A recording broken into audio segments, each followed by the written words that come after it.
Hey, welcome. Today we're going to dive into the absolutely incredible story of the English language. How did it go from being spoken on one little island to becoming the go-to language for basically everything? Business, science, culture, you name it. It's a wild ride of power, tech, and opportunity.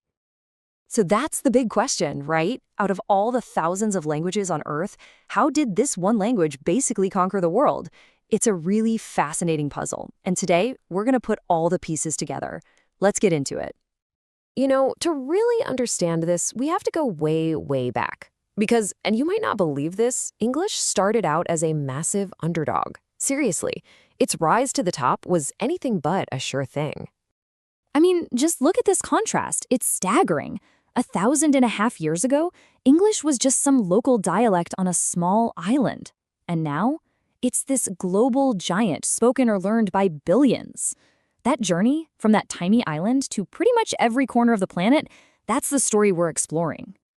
And speaking of today, get this. Right now, 1.5 billion people are actively learning English. It's not really just a language anymore, is it? It's become a fundamental global skill. It's like a passport to the modern world. So, how did this all kick off? Well, the first big push came from an empire that decided to sail around the world. And, of course, it brought its language along for the ride. So it really all starts back in the 1600s with the British Navy expanding all over the globe. And as the empire grew, English wasn't just spoken, it was literally built into the system, in government, in business, in schools. And here's the really crucial part. Even after the empire faded away, the language stuck around, deeply rooted in all these new independent countries. But spreading the language across the map was one thing. Making it truly dominant, well, that needed another, even bigger shift in global power. This was really just chapter 1. All right, so here comes the second wave. And you could argue this was the most decisive one of all. And it came from a new global superpower, the United States. After the end of World War II, the world looked completely different. America came out of it incredibly strong, both economically and militarily. And this new top dog status meant its language was about to get a massive worldwide boost. First up, you gotta follow the money. The US dollar became the world's main currency. So if you wanted to do business on a global scale, you had to use dollars. And if you're doing business in dollars, guess what language you're speaking? Yep, English became the language of money. But it wasn't just about spreadsheets and boardrooms. It was about culture. Hollywood movies, American pop music, TV shows, they went everywhere. They were global sensations. So people weren't just learning English in a stuffy classroom. They were picking it up because they wanted to be part of this cool, new global vibe. And then came the digital revolution.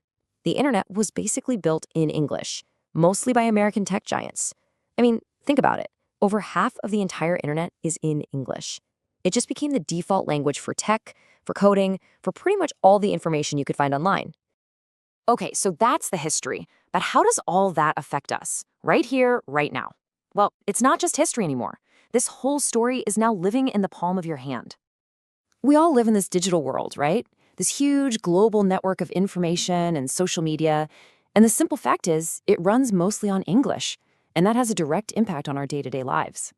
Seriously, just think about your day. The trends you see on social media, the apps on your phone, the code that makes them all work, even the online courses you take and the global news you read.